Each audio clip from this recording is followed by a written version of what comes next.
Bonjour à tous. Alors aujourd'hui, je vous propose une propriété qu'on a déjà démontrée 2 fois à l'aide de formules trigonométriques compliquées. Et là, je vais vous proposer une autre démonstration à l'aide d'une inégalité assez connue sur le sinus. Alors tout d'abord, on revient rapidement sur la propriété qu'on va démontrer. Graphiquement, vous voyez qu'en vert, j'ai la courbe de cosinus de sinus et en rouge, la courbe de sinus de cosinus. C'est-à-dire cosinus rond sinus, c'est en vert, et en rouge, sinus rond cosinus. Donc on compose les deux fonctions dans des ordres différents. Eh bien, vous voyez que la courbe verte est toujours strictement au-dessus de la courbe rouge, d'où l'idée de cette propriété donc qu'on va démontrer, qui dit que quel que soit x appartenant à R, eh bien le cosinus de sinus x, c'est strictement plus grand que le sinus de cosinus x. Et la propriété que je vais utiliser pour ça, c'est une propriété très connue du sinus, c'est que si on prend un nombre strictement positif, eh bien le sinus x est strictement plus petit que x. Alors il y a la version inférieure ou égale qui existe, qui dit que pour tout x positif, sinus x est inférieur ou égal à x. Bon, ici, vous voyez, ma propriété elle est sur du strict, donc je vais avoir besoin de un petit peu plus de précision. Donc, graphiquement, vous voyez, en bleu, la courbe de sinus, en rouge, la première bisectrice, donc la courbe de la fonction d'expression x, et vous voyez bien que la courbe orange est au-dessus de la courbe bleue. Donc ça, cette propriété, bien sûr, on va la démontrer avant de l'utiliser. Donc on est parti. Pour démontrer ça, on va utiliser une fonction, la fonction f d'expression, donc sinus x moins x. On va la dériver. C'est une fonction dérivable sur R, donc ici, la dérivée, c'est cosinus x moins 1. Qu'est-ce qu'on peut dire? Alors ce qu'on peut dire déjà, c'est que le cosinus de x, c'est toujours inférieur ou égal à 1. Donc, déjà, quel que soit x appartenant à R, on peut dire que f' est inférieur ou égal à 0. Donc déjà, la fonction f, elle est décroissante.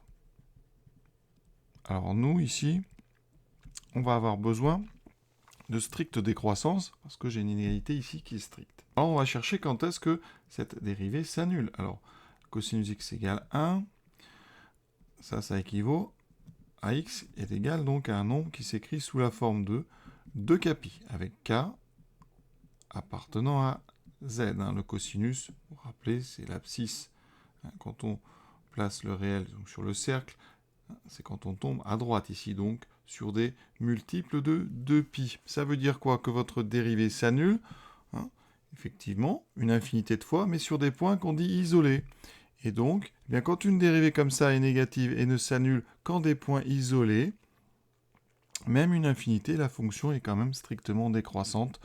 Donc ici, donc f est strictement décroissante puisqu'elle ne s'annule que sur des points donc dits isolés, des points séparés les uns des autres. Donc voilà. Pourquoi c'est intéressant d'avoir une fonction f strictement décroissante?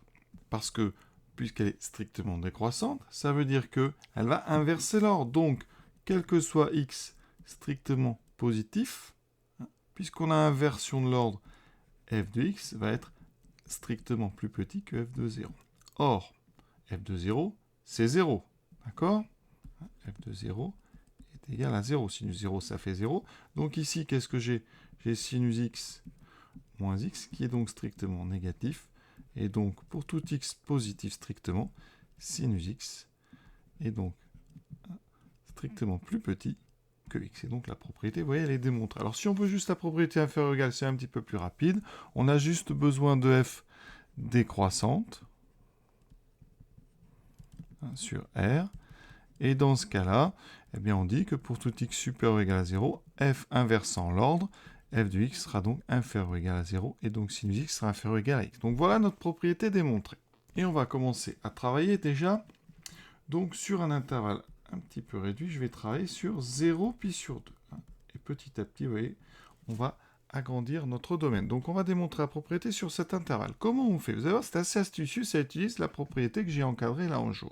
On sait que cosinus est strictement décroissant sur donc 0 puis sur 2. D'accord? Ça, c'est connu. Pour s'en rappeler, on peut faire un cercle. Et vous voyez, quand on se déplace sur le cercle, ici sur 0 puis sur 2, on voit bien que les abscisses, elles sont décroissantes. Ensuite, je sais que sur 0 pi sur 2, sinus x, donc c'est entre, on sait que c'est donc entre 0 et 1, c'est donc plus petit que pi sur 2 qui vaut à peu près 1,4. Donc le sinus x est entre 0 et pi sur 2. Le x est aussi entre 0 et pi sur 2. D'accord? Les deux nombres sont positifs, sinus x et x. Donc, ça veut dire que je sais, d'après mon encadré donc jaune, que sinus x est plus petit que x. Et en plus, les deux sont dans 0 pi sur 2. Je peux donc utiliser la fonction cosinus qui est décroissante. Et donc, en utilisant cette fonction cosinus décroissante, le cosinus de sinus x, ici, il va devenir plus grand strictement que le cosinus de x. Et vous voyez, on a notre côté gauche ici. Et on va ici, mais qu'est-ce qu'il nous reste à montrer? C'est que ici, cosinus est plus grand que sinus de cosinus x. Et c'est là que c'est astucieux, c'est qu'on va utiliser une deuxième fois l'encadré jaune. Mais cette fois-ci, on va l'utiliser. Regardez bien, je veux montrer ici que cosinus est plus grand que sinus de cosinus. Je vais l'utiliser en mettant à la place de x cosinus x. Alors, est-ce que je peux? Eh bien, effectivement, sur 0 pi sur 2, cosinus x est strictement positif. Donc, je peux appliquer mon encadré orange. Donc, le jaune, non, sinus de cosinus x, il est donc plus petit que cosinus x. D'accord? Eh bien, regardez ça. Ça veut dire que si j'écris dans le sens, cosinus de x est plus grand que sinus de cosinus x. Et voilà. Eh bien, si vous mettez ces deux choses-là ensemble, eh bien, on vient de montrer que sur 0 pi sur 2, cosinus de sinus x était donc plus grand que cosinus x, qui lui-même est plus grand que sinus de cosinus x. La propriété qu'on utilise ici sur l'ordre, c'est ce qu'on appelle la transitivité. On a x plus grand que y plus grand que z, et dans ce cas-là, x est plus grand que z. Ça, cette propriété, c'est ce qu'on appelle la transitivité. Donc ici, vous voyez, je répète, on a cosinus sinus x qui est plus grand que cosinus x, cosinus x qui est plus grand que sinus de cosinus x, donc le cosinus de sinus x est plus grand que le sinus de cosinus x. Donc voilà notre propriété démontrée sur 0 pi sur 2 ouvert. Maintenant, il faut généraliser cette propriété sur R. Donc, on va y aller progressivement. Tout d'abord, posons x égale moins grand x. D'accord? Ça veut dire que, ici, si je prends x entre 0 et pi sur 2, eh bien, ça veut dire que mon grand x, il est donc entre moins pi sur 2 et 0. D'accord? Qu'est-ce que ça me donne? Je sais que cosinus de sinus, donc x, est plus grand que sinus de cosinus x. Donc, à la place de x, je peux mettre moins grand x. La propriété est toujours vraie. Voilà, ça veut dire qu'ici, donc pour tout grand x entre moins pi sur 2 et 0, j'ai ceci. Et ça, si vous transformez, le sinus étant une fonction impaire, ça fait cosinus de moins sinus grand x, plus grand que sinus de... Alors cosinus c'est pair, donc le moins, lui, on peut l'enlever. On a ceci. On a toujours un moins qui traîne, mais le moins, il est dans un cosinus qui est, je viens de dire, une fonction paire, donc le moins, on peut l'enlever. Donc on a cosinus de sinus grand x qui est plus grand que sinus de cosinus grand x. Et donc vous venez de démontrer que la propriété, eh bien, elle est donc vraie pour tout grand x appartenant donc à moins pi sur 2, 0.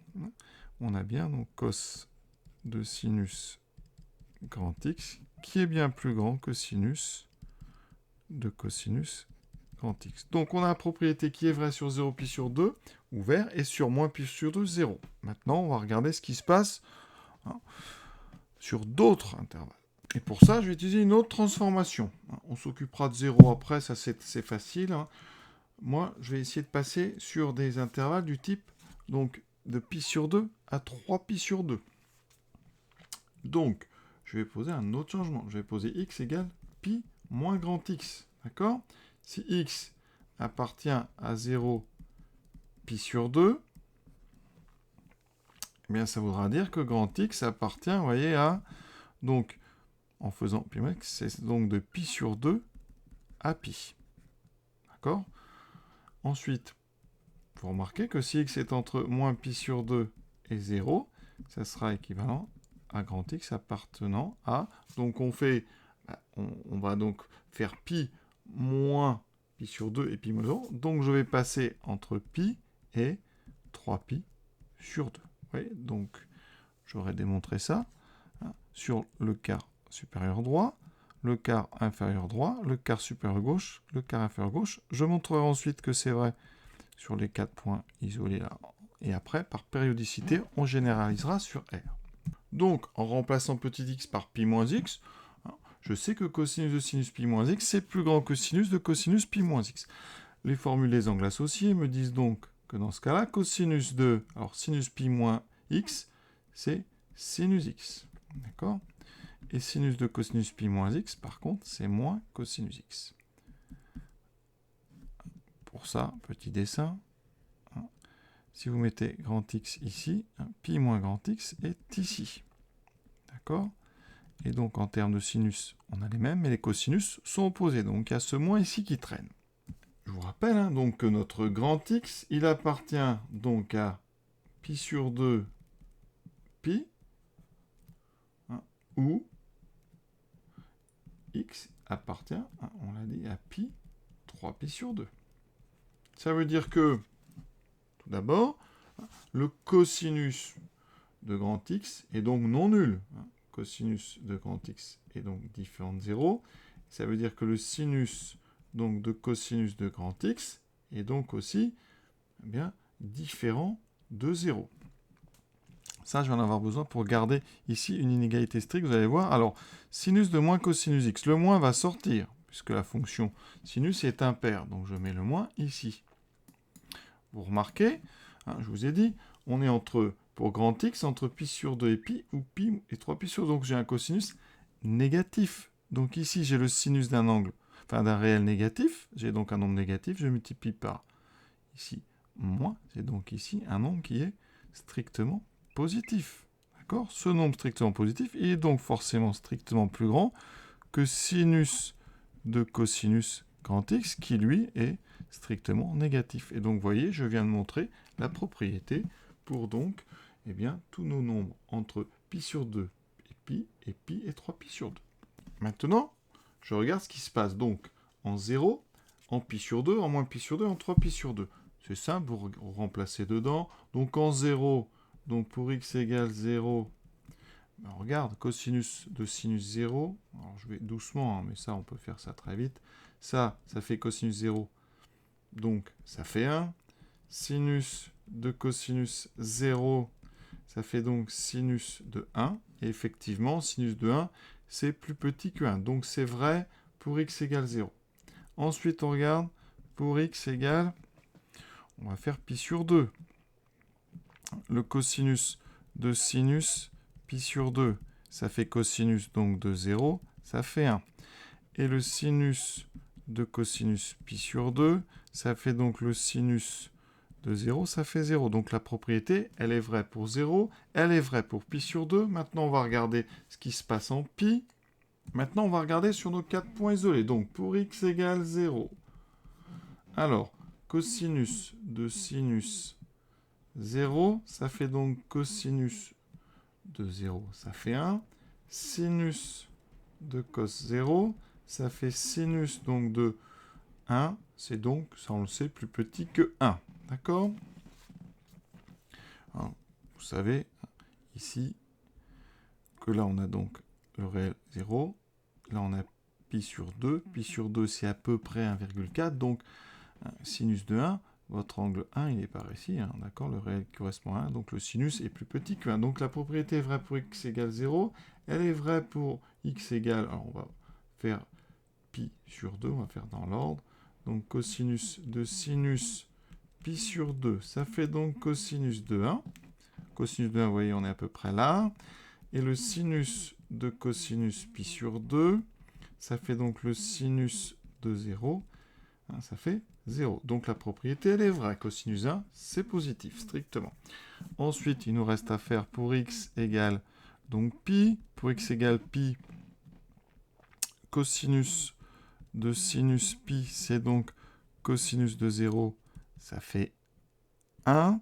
Et le sinus de cosinus pi, ça fait le sinus de moins 1, c'est donc strictement négatif. Sinus moins 1, donc on est en dessous. Donc c'est vrai, on a bien la propriété. Ensuite, il nous reste pour x égale 3pi sur 2. Cosinus de sinus 3pi sur 2, c'est donc cosinus de moins 1. Ça, c'est égal à cosinus de 1. Et le sinus de cosinus 3pi sur 2, c'est donc le sinus de 0. Sinus 0, ça vaut 0. Et cosinus 1, c'est positif. Donc ma propriété, elle est vraie. Donc maintenant, sur 0, ici, donc de moins pi sur 2 jusqu'à 3pi sur 2. Donc on vient de démontrer que quel que soit x appartenant à moins pi sur 2, 3pi sur 2, on a notre propriété. Alors maintenant, comment on généralise? Eh bien ça, on va utiliser la périodicité. On sait que quel que soit un nombre x appartenant à grand R, eh bien le cosinus de grand X plus 2pi, c'est égal au cosinus de grand X. D'accord? Et le sinus de grand X plus 2pi, c'est égal au sinus de grand X. Ça veut dire qu'ici, on peut même généraliser. Ça veut dire que le cosinus de x plus n'importe quel multiple entier de 2pi, ça donnera cosinus x. Donc, prenons un x appartenant à R, quel que soit x appartenant à R. Eh bien, x peut s'écrire petit x plus 2kpi avec, donc, k, un nombre entier relatif, et x, un nombre qui est dans moins pi sur 2, 3pi sur 2. Et oui, parce que cet intervalle ici, il a une largeur d'une amplitude de 2pi, donc quand vous prenez n'importe quel nombre réel, en enlevant un multiple de 2pi, il y a forcément un moment où vous allez atterrir dans cet intervalle. Et donc, eh bien, ça veut dire qu'ici, eh bien, la propriété, votre x, eh bien, petit x, c'est donc grand X moins 2kpi, qui sera plus grand que sinus de cosinus grand X moins 2kpi. Et par périodicité, eh bien, on peut enlever les moins 2kpi. D'accord? Ça donne donc cosinus de sinus grand X plus grand que sinus de cosinus grand X. Et donc la propriété, eh bien, elle est vraie, quel que soit x appartenant à R. Alors, ce problème, il peut ouvrir sur d'autres problèmes. Là, on est sur de la trigonométrie classique. Pour ceux qui s'intéressent, on peut essayer de regarder ce que ça donne en trigonométrie hyperbolique. Je vous rappelle que le cosinus hyperbolique, noté en français CH, noté en international cos avec un H, eh bien, cette fonction, je vous donne sa formule, c'est exponentielle x plus exponentielle moins x sur 2. Vous avez son équivalent dans le sinus hyperbolique, donc SH, qu'on note donc sin h de x, c'est exponentielle de x moins exponentielle moins x sur 2. Ces fonctions, elles sont très importantes en maths. Eh bien, ça donne l'idée de voir si on ne peut pas faire la même chose. Eh bien, quand on trace les deux courbes, je vais vous les montrer.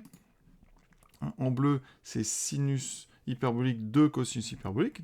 Et en noir, c'est le cosinus hyperbolique du sinus hyperbolique. Eh bien, vous voyez la courbe ici, alors, elle est plutôt en violet ici, elle est au-dessus. Donc, eh bien, on va démontrer, ça sera l'objet de la prochaine vidéo, on va démontrer, eh bien, que le sinus hyperbolique, donc le SH du cosinus hyperbolique, du CH de x, est plus grand que le cosinus hyperbolique du sinus hyperbolique de x. C'est une très jolie démonstration aussi, assez difficile. Cette démonstration est accessible en terminale. Par contre, ça va nécessiter des démonstrations de formules de trigonométrie hyperbolique, un peu comme celle qui existe pour la trigonométrie classique, donc le sinus hyperbolique d'un nombre plus le sinus hyperbolique d'un autre nombre, ça donne des formules, duplication du sinus hyperbolique, etc. Donc évidemment, très très intéressant. Je vous invite à aller voir la suite. Voilà, à très très bientôt.